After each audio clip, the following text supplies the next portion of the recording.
اعوذ باللہ من الشیطان الرجیم بسم اللہ الرحمن الرحیم رب اشرح لی صدری ویسر لی امری واحلل عقدۃ من لسانی یفقہوا قولی۔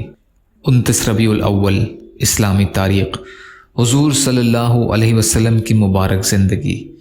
رسول اللہ صلی اللہ علیہ وسلم کی تربیت و پرورش شروع ہی سے اللہ تعالیٰ نے اپنی خاص رحمت سے مخصوص طریقے پر فرمائی تھی۔ بچپن سے ہی انتہائی پاک اور صاف زندگی گزاری۔ جس ماحول میں آپ صلی اللہ علیہ وسلم پیدا ہوئے تھے اس میں کفر اور شرک اور بت پرستی عام تھی۔ ہر طرف طرح طرح کی برائیاں اور اخلاقی گندگیاں پھیلی ہوئی تھیں، مگر اس ماحول سے دور رہ کر آپ صلی اللہ علیہ وسلم زندگی گزارتے۔ بت پرستی سے آپ صلی اللہ علیہ وسلم کو تباً نفرت تھی۔ قوم میں آپ صلی اللہ علیہ وسلم سب سے زیادہ شرم و حیا والے اور سچی گفتگو کرنے والے تھے۔ رشتوں کا خیال رکھتے، لوگوں کا بوجھ ہلکا کرتے اور ضرورتیں پوری کرتے۔ وعدے کو پورا کرنے کا بہت اہتمام کرتے تھے۔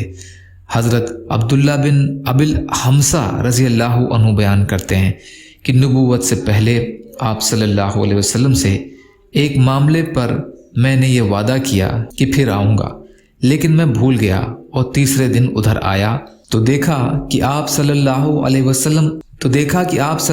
علیہ وسلم اب تک وہیں انتظار کر رہے ہیں۔ اس کے باوجود میری اس وعدہ خلافی پر بالکل غصہ نہیں ہوئے اور صرف اتنا کہا کہ تم نے مجھے تکلیف دی، میں اسی جگہ تمہارے وعدہ کرنے کی وجہ سے 3 دن سے موجود ہوں۔ اللہ کی قدرت، زلزلہ۔ اللہ تعالیٰ نے اپنی قدرت سے زمین کو پانی پر پیدا فرمایا اور اس کی حفاظت کے لیے جگہ جگہ مضبوط پہاڑ بنا دیے ہیں جو زمین کو ہلنے سے روکے رکھے ہیں۔ اگر بہت سے لوگ اس کو مل کر ہلانا چاہیں تو نہیں ہلا سکتے، مگر اللہ تعالیٰ لوگوں کی عبرت اور اپنی قدرت کو ظاہر کرنے کے لیے اس بھاری زمین میں زلزلہ پیدا کر دیتا ہے۔ اس سے بھی زیادہ تعجب کی بات یہ ہے کہ زمین کی سطح ایک ہے، مگر اس کے باوجود جہاں اللہ چاہتا ہے وہیں زلزلہ آتا ہے۔ یہ اللہ تعالیٰ کی زبردست طاقت اور قدرت کی نشانی ہے۔ ایک فرض کے بارے میں بغیر کسی عذر کے نماز قضا کرنا۔ رسول اللہ صلی اللہ علیہ وسلم نے فرمایا، جو شخص 2 نمازوں کو بغیر کسی عذر کے ایک وقت میں پڑھے وہ کبیرہ گناہوں کے دروازوں میں سے ایک دروازے میں پہنچ گیا۔ مستدرک کی حدیث ہے، ابن عباس رضی اللہ عنہ روایت کرتے ہیں۔ ایک سنت کے بارے میں 4 چیزیں انبیاء کی سنت ہیں۔ رسول اللہ صلی اللہ علیہ وسلم نے فرمایا 4 چیزیں تمام نبیوں کی سنت ہیں: نکاح کرنا، مسواک کرنا، حیا کرنا اور خوشبو کا استعمال کرنا۔ ترمذی کی حدیث ہے، ابو ایوب رضی اللہ عنہ روایت کرتے ہیں۔ ایک اہم عمل کی فضیلت خوش اخلاقی سے پیش آنا۔ رسول اللہ صلی اللہ علیہ وسلم نے فرمایا، اچھے اخلاق خطاؤں کو اس طرح پگھلا دیتے ہیں جس طرح پانی برف کو پگھلا دیتا ہے، اور بدخلقی عمل کو اس طرح خراب کر دیتی ہے جس طرح سرکہ شہد کو خراب کر دیتا ہے۔ طبرانی کی حدیث ہے، ابن عباس رضی اللہ عنہ روایت کرتے ہیں۔ ایک گناہ کے بارے میں مال بڑھانے کے لیے سوال کرنا۔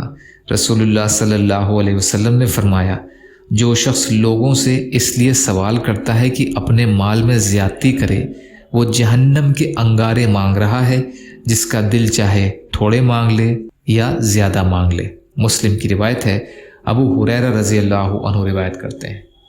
دنیا کے بارے میں دنیا کا کتنا حصہ فائدہ مند ہے۔ رسول اللہ صلی اللہ علیہ وسلم نے فرمایا، اے ابو ذر، دنیا میں جو حصہ آخرت کے لیے ہوگا وہ تجھے نقصان نہیں دے گا، نقصان وہ دے گا جو دنیا ہی کے لیے ہو۔ کنز الاموال کی حدیث ہے، ابن عباس رضی اللہ عنہ روایت کرتے ہیں۔ آخرت کے بارے میں قیامت کے روز کوئی کسی کے کام نہیں آئے گا۔ قرآن میں اللہ فرماتے ہیں، قیامت کے دن کوئی بوجھ اٹھانے والا کسی دوسرے کا گناہوں کا بوجھ نہیں اٹھائے گا۔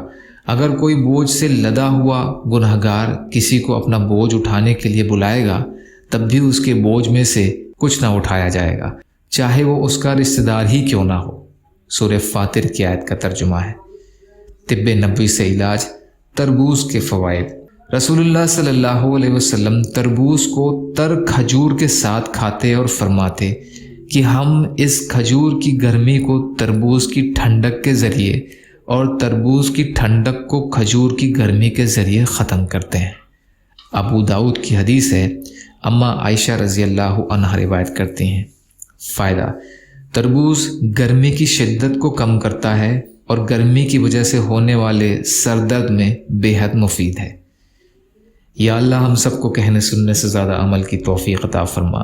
یا اللہ جو مظلوم ہیں، پریشان حال ہیں، بیمار ہیں، قرض میں ہیں، بے روزگار ہیں، محتاج ہیں، ان کی مدد فرما۔ یا اللہ آپ قادر مطلق ہیں، آپ کے لیے ہر چیز آسان ہے، ہمارے لیے آسانیاں پیدا فرما۔ یا اللہ جو مانگا وہ بھی عطا کر دیجئے، جو بھول گئے ہوں اپنے فضل کرم سے عطا فرمائیے۔ برحمتک یا ارحم الراحمین، لا الہ الا اللہ محمد رسول اللہ۔ السلام علیکم۔